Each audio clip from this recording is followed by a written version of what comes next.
38ನೆಯ ಹೆಜ್ಜೆ ಶಿಲುಬೆಯ ಮೇಲಿನ ತ್ಯಾಗದ ಹೆಜ್ಜೆ.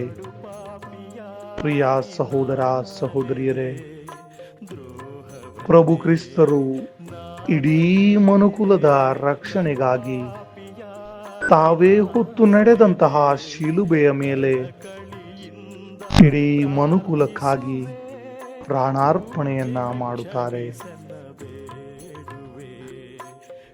ಶುಭ ಶುಕ್ರವಾರದಂದು 3 ತಾಸು ಶಿಲುಬೆ ಮೇಲೆ ನೇತಾಡುತ್ತಾ, ತಂದೆಯೇ, ನಿಮ್ಮ ಚಿತ್ತವನ್ನ ನಾನು ಸಂಪೂರ್ಣಗೊಳಿಸಿದ್ದೇನೆ ಎಂಬುದಾಗಿ ನುಡಿಯುತ್ತಾ ತಮ್ಮ ಪ್ರಾಣವನ್ನ ತಂದೆಯಾದ ದೇವರಿಗೆ ಒಪ್ಪಿಸಿಕೊಡುತ್ತಾರೆ.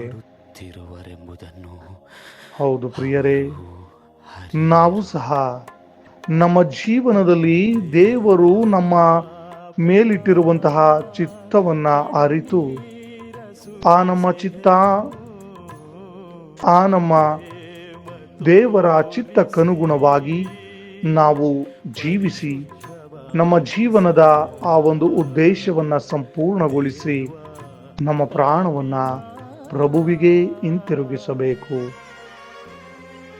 ಪ್ರಭು ಕ್ರಿಸ್ತರು ಸತ್ತದ್ದು ಹಿಂಸೆಯಿಂದ ಅಥವಾ ನೋವಿನಿಂದ ಎಂಬುದಾಗಿ ನಾವು ಅರಿತಿದ್ದೇವೆ.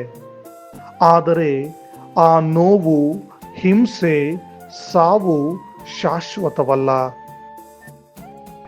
ಸಾವಿನ ಮೇಲೆ ವಿಜಯವನ್ನ ಸಾಧಿಸಲು ಪ್ರಭು ಕ್ರಿಸ್ತರು ಸಾಯಲೇಬೇಕಾಯಿತು. ಹೀಗಿರಲಾಗಿ ನಮ್ಮ ದಿನನಿತ್ಯದ ಜೀವನದಲ್ಲೂ ಸಹ ನಮ್ಮ ಕೆಟ್ಟ ಸ್ವಭಾವಗಳಿಗೆ ನಾವು ಸತ್ತು ಒಳ್ಳೆಯ ವ್ಯಕ್ತಿಗಳಾಗಿ, ನೂತನ ಸೃಷ್ಟಿಗಳಾಗಿ ಜೀವಿಸಲು ಸಿದ್ಧರಾಗೋಣವೇ.